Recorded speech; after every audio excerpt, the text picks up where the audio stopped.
যে বিডিআর কে রাখা যায়, বিডিআর এর কোমর ভেঙে দিতে হবে, বর্ডার রক্ষী বাহিনীকে ধ্বংস করে দিতে হবে। আর সেই পরিকল্পনার ফলাফল প্রকাশ পেয়েছে পিলখানা হত্যাকাণ্ডের মাধ্যমে। বহুদিন আগের পরিকল্পনা, সেই পরিকল্পনা পিলখানা হত্যাকাণ্ডে 57 জন চৌকস অফিসারকে হত্যা করে আমার দেশে বিডিআরকে পঙ্গু করে দেওয়া হয়েছে। কথা বলেন ঠিক কিনা? কারণ ওরা বিধর্মী, এরা আমাদের কোনো উন্নতি দেখতে চায়। আমরা তাদেরকে বলি, কখনো কখনো বাংলাদেশে এই রকমের স্লোগানও ছিল যে ভারতের উন্নতি আমাদের উন্নতি। কথা কার? ভারতের উন্নয়ন আমাদের উন্নয়ন।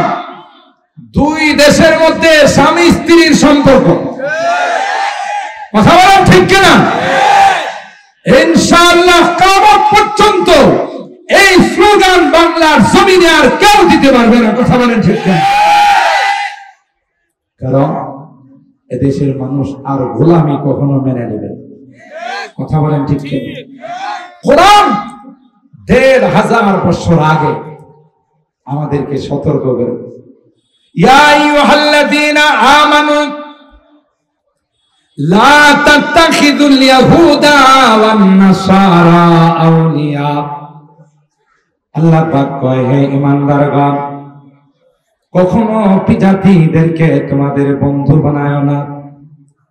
এরা একে অপরের বন্ধু, একজন আরেকজনের পাশে দাঁড়ায় মুসলমানদের বিপদ। আজকে এই মাহফিল বিশেষ করে আমার কলেজার টুকরা যুবকদের উৎসাহ, উদ্দীপনা, আগ্রহ সবকিছু দেখে বিশ্বের আকাশের দিকে তাকানোর পর আমার কেমন যেন মনে হচ্ছে একটা পরিবর্তন বোধ হয় আমাদের সামনে অপেক্ষা করতেছে। কথা বলে না? তিলকাল আইয়াম নুদাউলুহা বাইনা। কোরআনে আল্লাহ বলেন সময় একরকম থাকে না। আর এই পরিবর্তনটা আমার মনে হচ্ছে আমার এই যুবকদের মাধ্যমে হবে। কথা বলেন? কারণ যুবকরা কি করতে পারে না, যুবকরা অনেক কিছু করতে পারে। গত 5 তারিখে আমাদেরকে দেখাই দিয়েছে, তাই না? এরা দেখিয়ে দিয়েছে যে আমরা ইচ্ছা করলেই বিপ্লব ঘটাইতে। কথা বলেন? আল্লাহ মুরব্বীদের পরামর্শ নিয়ে এই যুবকদের মাধ্যমে আমার মনে হচ্ছে গজওয়াতুল হিন্দ কায়েম করে দিবে। কথা বলেন? গজওয়াতুল হিন্দ কায়েম হয়ে যাবে। আফগান মুজাহিদরা যেখানে যাবে ওখানে বিজয় না করে ফেরত আসবে।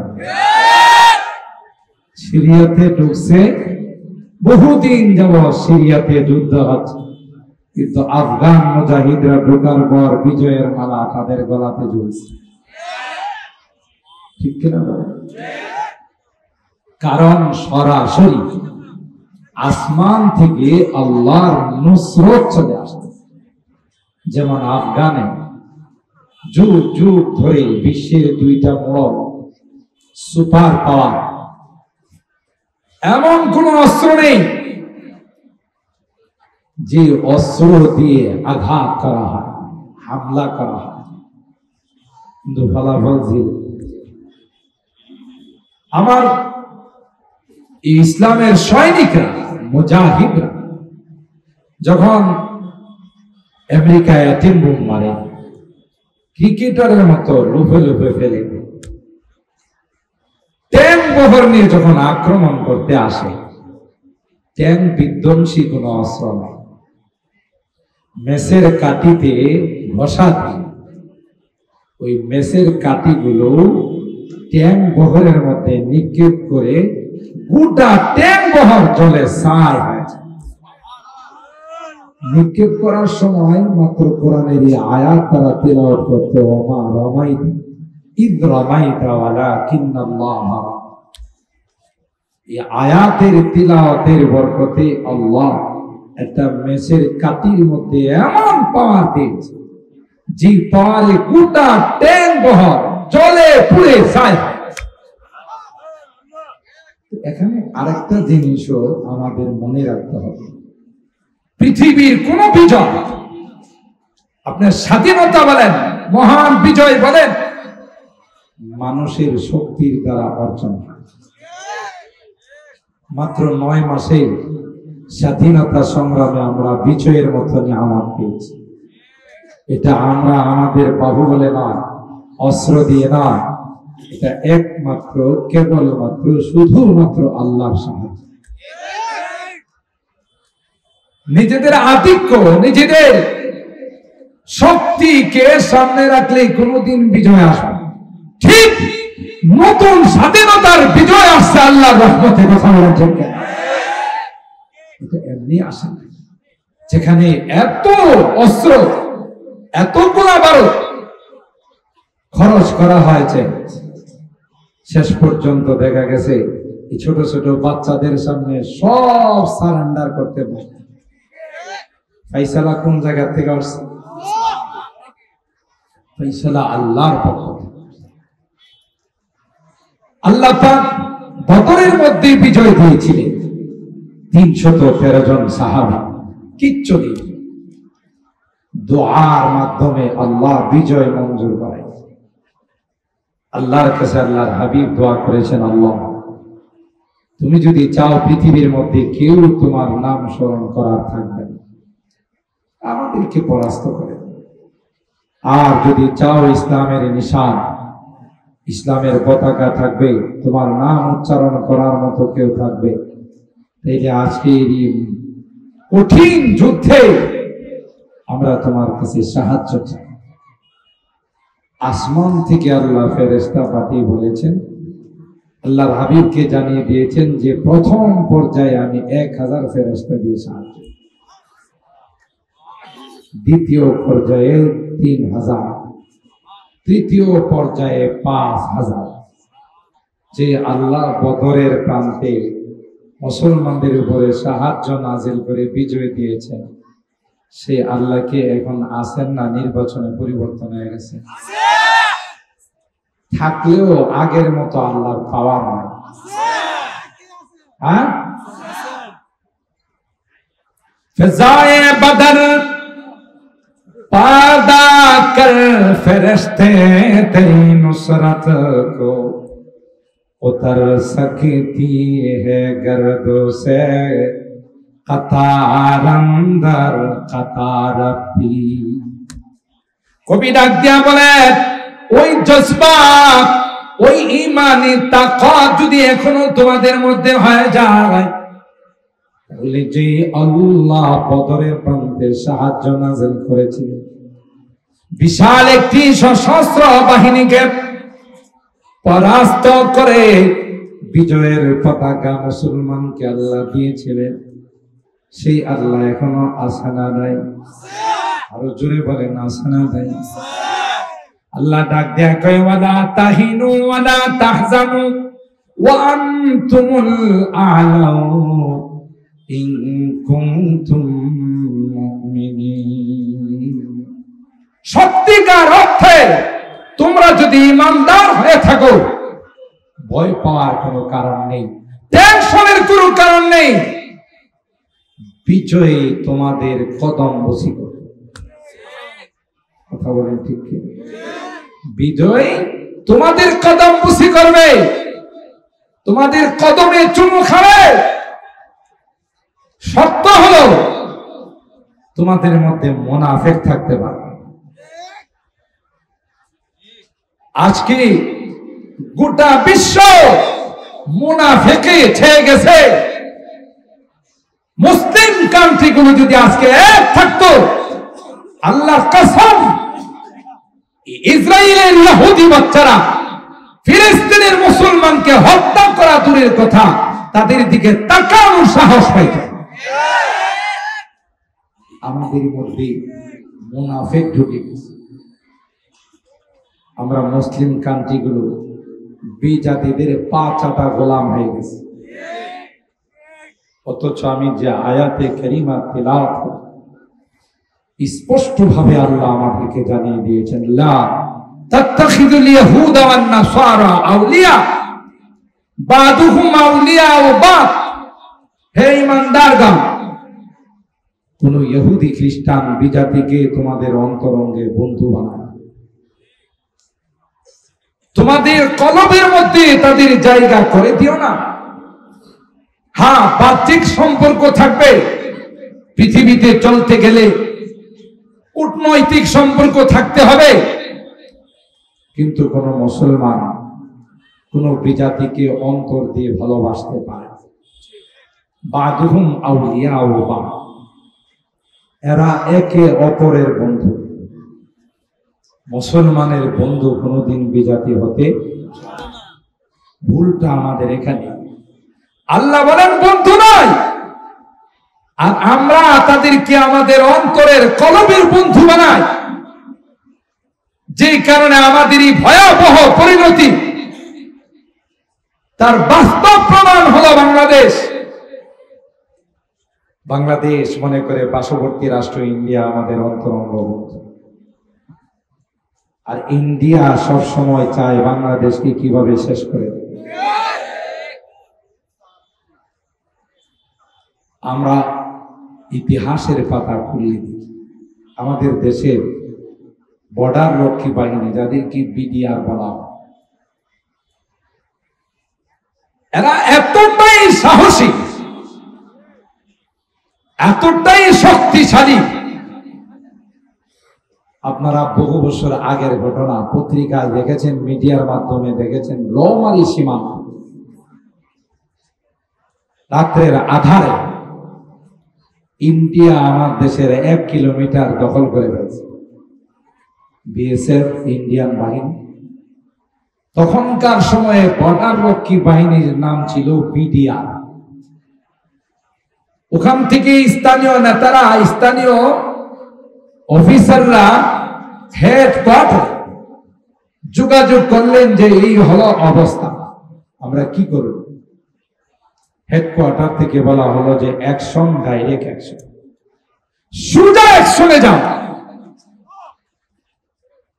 পত্রিকা, মিডিয়া, নিউজগুলো সাক্ষী, আমার দেশের নওজওয়ানরা অ্যাকশনে যাওয়ার সাথে সাথে ভারতের বিএসএফ কে মুহূর্তের মধ্যে প্রায় 100 বিএসএফ কে বিনা হিসাবে জাহান্নামে পৌঁছাই দিয়েছে।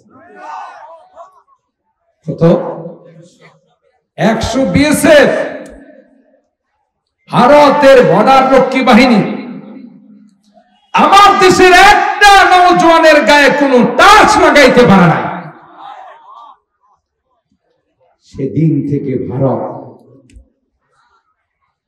তাদের মাথায় এই মিশন ঢুকছে যে যদি কখনো বাংলাদেশের সাথে আমাদের যুদ্ধ বেঁধে যায়, কখনো যদি বাংলাদেশ আমরা দখল করতে চাই, সেনাবাহিনী তো দূরের কথা, নৌবাহিনী, বিমান বাহিনী তো দূরের কথা, তাদের যে বিডিআর, তাদের মোকাবেলা করাই আমাদের পক্ষে সম্ভব হবে।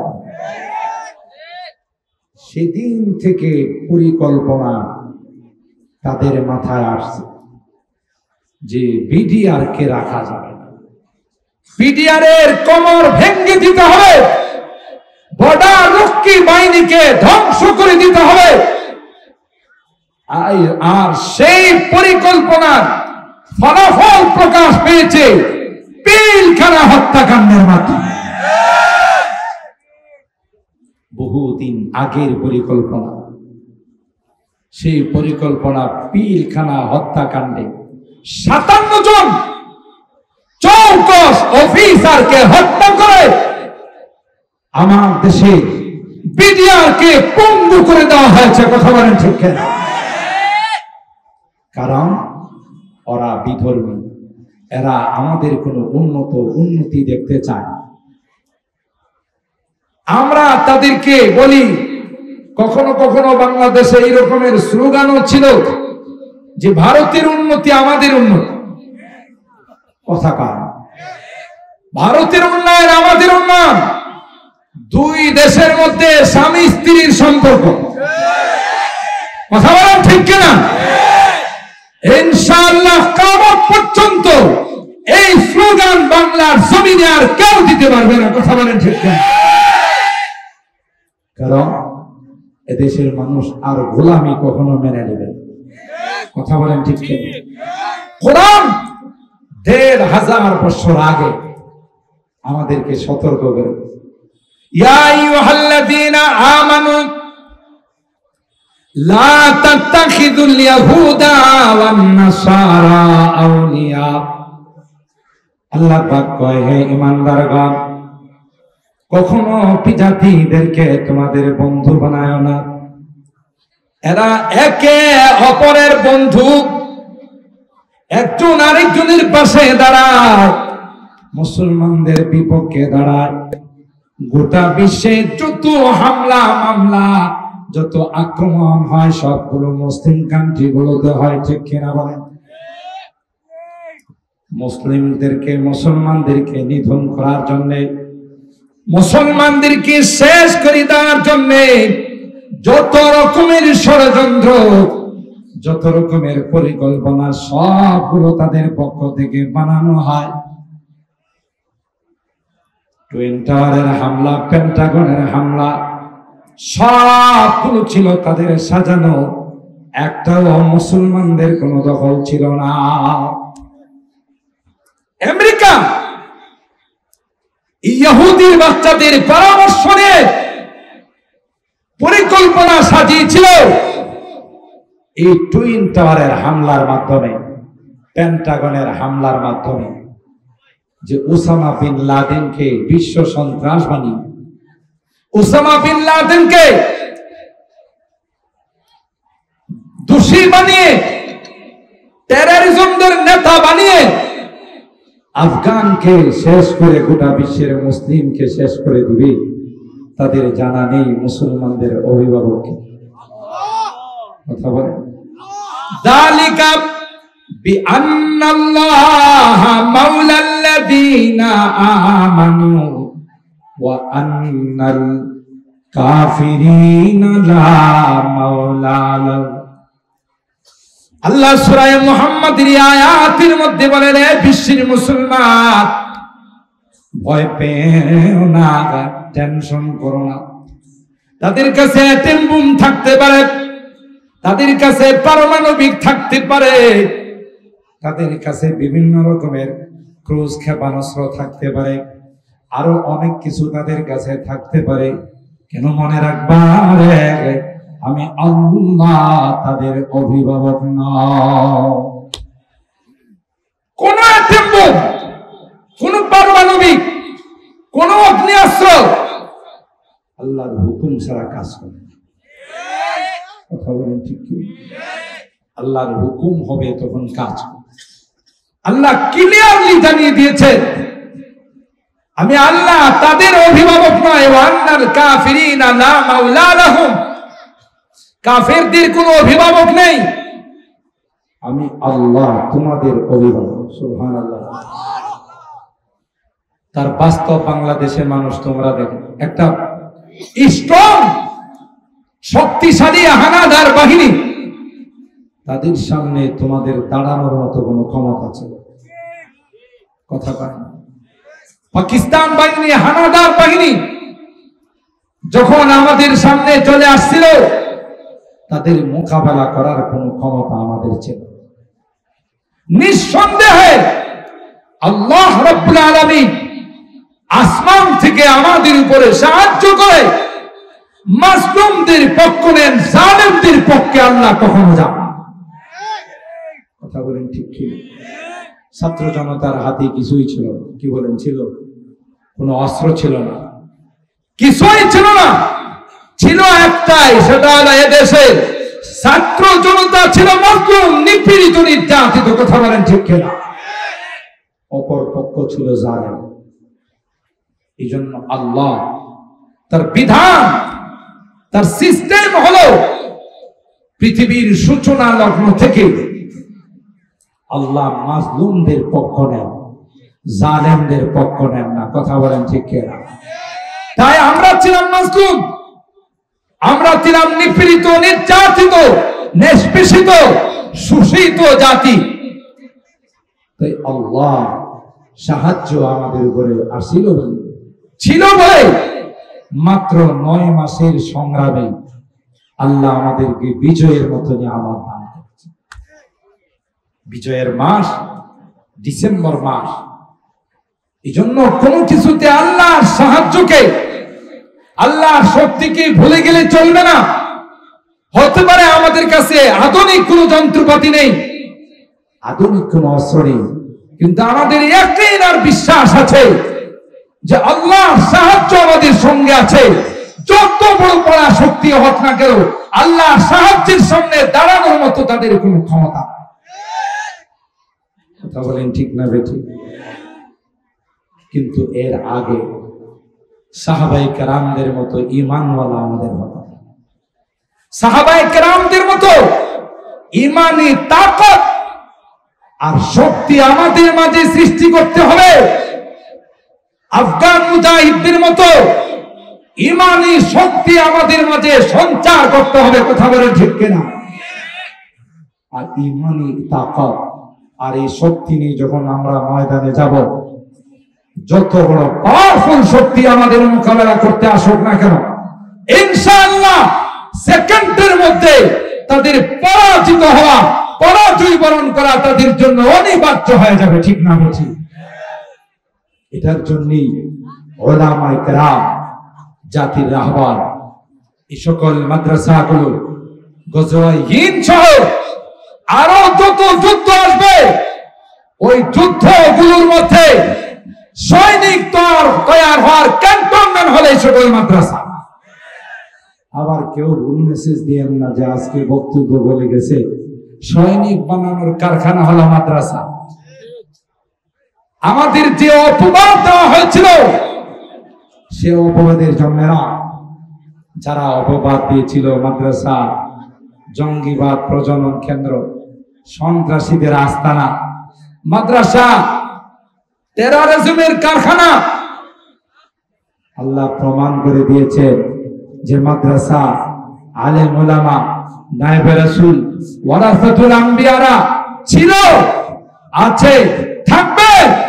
যারাই বিভিন্ন অপবাদ দিয়েছিল তাদের এখন খুঁজে পাওয়া যায় না। কথা বলেন ঠিক কিনা? কিয়ামত পর্যন্ত এই সকল দ্বীনের প্রতিষ্ঠানগুলো থাকবে। ঠিক না বেঠিক? হ্যাঁ, কেন বললাম ক্যান্টনমেন্ট? জিহাদের ক্যান্টনমেন্ট। কারণ 200 বছর ইংরেজ বেনিয়ারা এই ভারত উপমহাদেশ শাসন করেছিল। সর্বপ্রথম তাদের বিরুদ্ধে যারা জিহাদের ঘোষণা দিয়েছেন এরা হলো আমাদের আকা। কথা বলেন ঠিক কিনা? আর তাদের বিরুদ্ধে জিহাদ করার জন্য স্বপ্ন যুগে হযরত কাসেম নানতুবি রাহিমাহুল্লাহকে আল্লাহর হাবিব বললেন, এমনি তাদের বিরুদ্ধে জিহাদ হবে না, এর জন্য ক্যান্টনমেন্ট বানাইতে হবে, সেটা হলো দেওবন্দ মাদ্রাসা। কথা বলেন ঠিক কিনা? खुद साक़ी कौसर नहरा की मैं खाने की बुनियादी साक़ी कौसर सरकारी दो आलम नबी সরাসরি দেওবন্দ মাদ্রাসার ভিত্তি রেখে পৃথিবীর মানুষকে কথার জানান দিয়েছেন যে এগুলো হলো ইসলামের দুর্গ। ইসলামের উপর যখন কখনো আঘাত আসবে তার মোকাবেলা করার জন্য এই দুর্গগুলোই যথেষ্ট। কথা বলেন ঠিক কিনা? রুহামাউ বাইনাহুম, আমরা বড় নম্র, বড় ভদ্র, আমরা কাহার সাথে কোনো তর্কে জড়াই না, কাহার সঙ্গে আমরা অহেতুক কোনো ঝামেলাতে জড়াই না।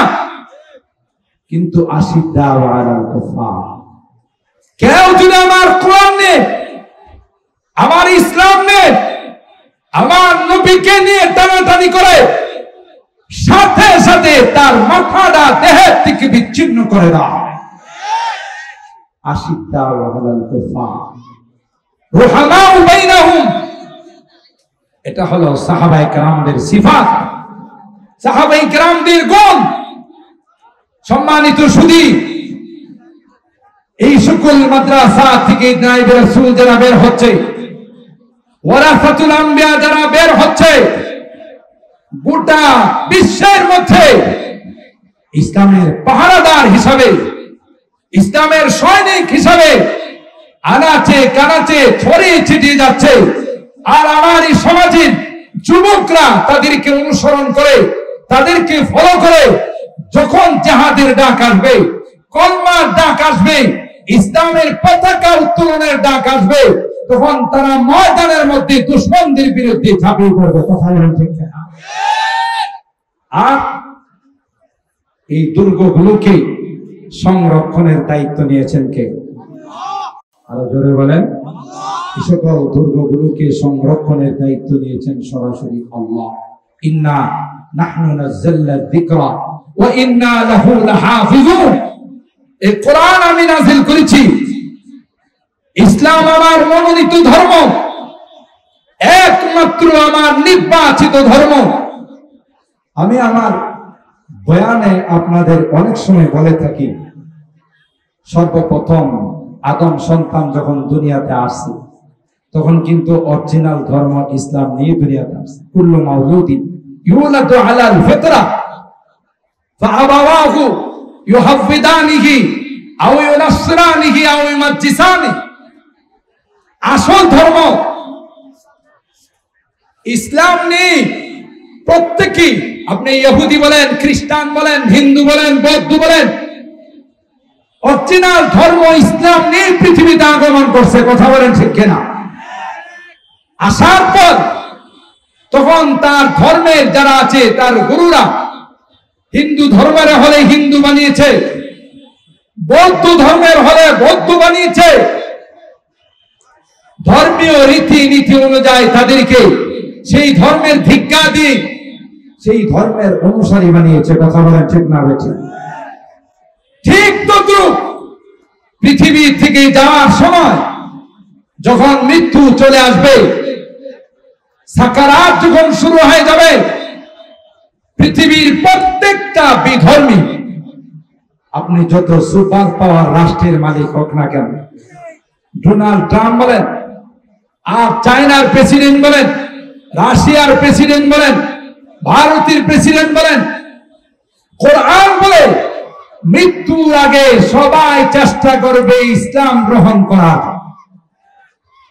ফালাম্মা রাআউ বাসানা ক্বালু আমান্না বিল্লাহি ওয়াহদা ওয়া কাফারনা বিমা কুননা বিহি মুশরিকিন। কোরআনে আল্লাহ বলেন, যত বিধর্মী আছে, যত বিজাতি আছে, যত সুপার পাওয়ার মালিক হোক না কেন, মালাকুল মউত চলে আসে। যখন নিদর্শন গুলো তার সামনে চলে আসবে, তখন সবাই বলবে ক্বালু আমান্না বিল্লাহি ওয়াহদা, আল্লাহ তোমার একত্ববাদকে মেনে নিলাম, একমাত্র তোমাকে বিশ্বাস করে নিলাম। ওয়া কাফারনা বিমা কুননা বিহি মুশরিকিন, আগে যে ধর্ম আমি পালন করছি সবগুলোকে বর্জন করে দিলাম, কোন ধর্ম আমি মানব না, একমাত্র ইসলামের অনুসারী হয়ে গেলাম। আল্লাহ কোরআন কারীমের আয়াতের মাধ্যমে জানিয়ে দিলেন, ফালাম ইয়াকু ইয়ানফাউহুম ঈমানুহুম লাম্মা রাআউ বাসনা ক্বালু লাম্মা রাআউ বাসনা সুন্নাতাল্লাহিল্লাতী قد خلت في عبادي وخسر هنالك الكافرون।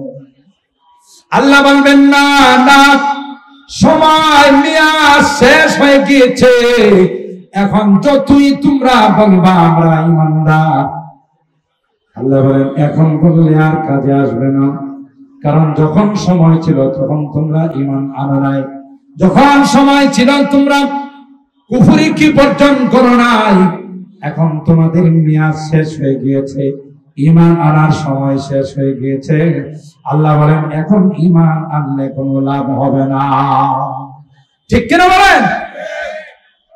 যেমনটা ফেরাউন সূরা ইউনূসের মধ্যে আল্লাহ পাক তার ঈমান আনার বর্ণনা দিয়েছেন। লোহিত সাগরে ফেরাউন যখন ডুবা শুরু করলো, আল্লাহ যখন ফেরাউনকে শাস্তি দেওয়া শুরু করলেন, তখন ফেরাউন আল্লাহকে বলে ক্বালা আমানতু বিল্লাহিল্লাযী আমানাত বিহি বানু ইসরাঈল ওয়া আনা মিনাল মুসলিমিন। হে আল্লাহ, আমি কিন্তু একজন পাক্কা মুসলমান, বনু ইসরাইল যে আল্লাহকে বিশ্বাস করেছেন আমিও সেই আল্লাহকে বিশ্বাস করে নিলাম, আমি একজন পাক্কা মুসলমান। আল্লাহ পাক তখন রেজাল্ট আউট করলেন, আল আন ওয়াকাদ আসাইতা ক্বাবল ওয়া কুনতা মিনাল মুফসিদিন। ফেরাউন, তোমার এখন ঈমান আনার সময় হয়েছে, অথচ এর আগে যত সন্ত্রাসী কাজ আছে, এর আগে যত অশান্তিমূলক কাজ আছে, তুমি ফেরাউন তোমার ক্ষমতা টিকিয়ে রাখার জন্য বনি ইসরাইলের লক্ষ লক্ষ ছেলে সন্তানকে তুমি হত্যা করেছো। কথা বলেন ঠিক কিনা? এই জন্য আমি আমার অনেক বয়ানে বলি, কিয়ামত পর্যন্ত যারাই তাদের ক্ষমতা টিকিয়ে রাখার জন্য মানুষকে খুন করবে, গুম করবে, আয়না গরিবন্দি করবে, বুঝতে হবে তাদের ব্লাডের মধ্যে ফেরাউনের ব্লাড ঢুকে আছে। কথা বলেন ঠিক কিনা? এটাই সিস্টেম। কারণ ক্ষমতা টিকিয়ে রাখার জন্য অন্যায় ভাবে যারা মানুষ হত্যা করে, অন্যায় ভাবে মানুষকে যারা গুম করে, অন্যায় ভাবে যারা আয়না ঘরে মানুষকে বন্দী করে, তাদের সাথে একটা গভীর কানেকশন ফেরাউনের সঙ্গে। কথা বলেন ঠিক কিনা? আল্লাহ পাক বলেন আল আন ওয়াকাদ আসাইতা ক্বাবলু ওয়া কুনতা মিনাল মুফসিদিন। লং টাইম তুমি নাফরমানি করছো, আল্লাহকে 2 নম্বরে রেখে তুমি 1 নম্বরে যাওয়ার চেষ্টা করছো। ফাহাশারা ফানাদা ফাকালা আনা রাব্বুকুমুল আ'লা। আর এখন তোমার সামনে আযাব আর গজব চলে আসছে, তুমি বলতেছো আমি একজন পাক্কা মুসলমান। ফালাম ইয়াকুন ইয়ানফাউহুম ঈমানুহুম লাম্মা রাআউ। তাহলে কি বুঝা গেল? আমরা যে ধর্মের মধ্যে আছি, আমাদের ধর্ম হলো ইসলাম, এটাই একমাত্র, কেবলমাত্র, শুধুমাত্র আল্লাহর মনোনীত ধর্ম। কথা বলেন ঠিক কিনা? আর একটা আল্লাহর কাছে গ্রহণযোগ্য ধর্ম না, বলে মানব রচিত ধর্ম। তাই গোটা বিশ্ব মিলে এই ধর্মকে যদি কেউ উৎখাত করতে চায়, এই ধর্মের অনুসারীদেরকে যদি কেউ উৎখাত করতে চায়, মনে রাখতে হবে এই ধর্মকে উৎখাত করা যাবে না, এই ধর্মের অনুসারীদেরকে উৎখাত করা যাবে না। যারা উৎখাত করতে আসবে তারাই উৎখাত হয়ে যাবে। কথা বলেন ঠিক কিনা? সম্মানিত সুধী, আমি আপনাদের খেদমতে হাদিসে পাকে যে অংশটুকু তিলাওয়াত পাঠ করেছিলাম, লম্বা হাদিস। আল্লাহর হাবিব বলেন সাবআতুন ইউযিল্লুহুমুল্লাহু ফি যিল্লি ইয়াওমা লা যিল্লা ইল্লা যিল্লুহু ইমামুন আদিল ওয়া শাবুন নাশা ফি ইবাদাতিল্লাহ। কিয়ামতের কঠিন ময়দানে 7 শ্রেণীর মানুষকে আল্লাহ রাব্বুল আলামিন আরশে আজিমের নিচে ছায়া দিবেন। সুবহানাল্লাহ বলেন। সেই দিনটা কেমন হবে? সেই দিনটা কেমন হবে? সূর্যটা মাথার উপর চলে আসবে, জমিনটা তামা হয়ে যাবে। 7 শ্রেণীর মানুষ আল্লাহ রাব্বুল আলামিন তার আরশে আজিমের নিচে তাদের ছায়ার ব্যবস্থা করবেন। এর মধ্যে এক শ্রেণী হলো ইমাম আদিল, নেই পরায়ণ বাদশা যারা হবে, যারা তাদের জনগণের উপরে ইনসাফের বিচার করবে, ইনসাফের শাসন করবে। 2 নাম্বার হলো ওয়াশাবুন নাশা ফি ইবাদাতিল্লাহ। ওই নওজোয়ান যুবক যাদের জীবনটা যৌবনকালটা ইবাদতের মধ্যে অতিবাহিত হয়েছে, কিয়ামতের কঠিন ময়দানে আল্লাহ তাদেরকে তার আরশে আজিমের নিচে ছায়ার ব্যবস্থা করে। আমরা বর্তমান সময়ে দেখতে পাই যে বাংলাদেশের আনাচে কানাচে বিশাল বিশাল ইসলামী মহাসম্মেলনগুলো হচ্ছে। প্রত্যেকটা সম্মেলনের পিছনে আমাদের নওজোয়ানদের হাত আছে, কথা বলেন ঠিক কিনা? এটা প্রমাণ করে এই অবস্থা থাকবে না। বর্তমান বিশ্বে যেভাবে মুসলমানরা নিপীড়িত আর নির্যাতিত হচ্ছে, সমাজের দেশের যুবকরা যেভাবে ইসলামের দিকে অগ্রসর হচ্ছে, এই ইসলামের এই ধারাবাহিকতা, ইসলামের এই গতিকে কেউ প্রতিরোধ করতে পারবে না, কথা বলেন ঠিক না? কেন? এই ইসলামের এই লাইট কে জ্বালাইছে? কথা বলেন কে? खुर्शीद दीन अहमद का आलम के उफुक पर चमकेगा। দিনের সূর্য আকাশের মধ্যে কে জ্বালাইছেন? আল্লাহ। আল্লাহ যে সূর্য জ্বালাইছেন, এটা কি কেউ অফ করে দিবে? কার ক্ষমতা? খুরশিদ দীন अहमद का आलम के उफुक पर चमकेगा, ये नूर हमेशा चमका है, ये नूर हमेशा चमका है, ये नूर बराबर चमकेगा। इल्म हुनर का गहवारा तारीख से पारा है, हर फोन आए के सोना है, हर सलवा यहाँ मीनारा है। कोहसार यहाँ दब जाते, तूफान यहाँ रुक जाते हैं। যত ষড়যন্ত্রী, যত বৃহৎ আকারে, যত শক্তিশালী হয়ে আসুক না কেন, আল্লামা রিয়াসাত আলী বিজনূরী রাহিমাহুল্লাহ তার এই কবিতার মধ্যে তিনি উল্লেখ করতেছেন, এখানে আসার সাথে সাথে সবগুলো নস্যাৎ হয়ে যাবে, কথা বলেন ঠিক না? ভাই, কোহসার ইহা দব যাতে, तूफान यहाँ रुक जाते हैं, इसका फकीरी के आगे, इसका फकीरी के आगे शाहों की महल झुक जाती है।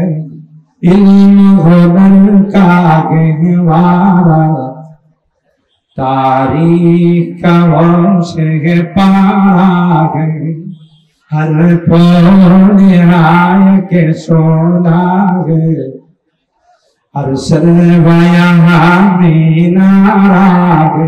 আল্লাহু আকবার বলেন।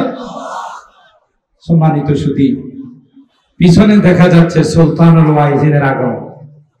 একটু আস্তে আলহামদুলিল্লাহ কর, আর একটু আস্তে বলেন। যাদের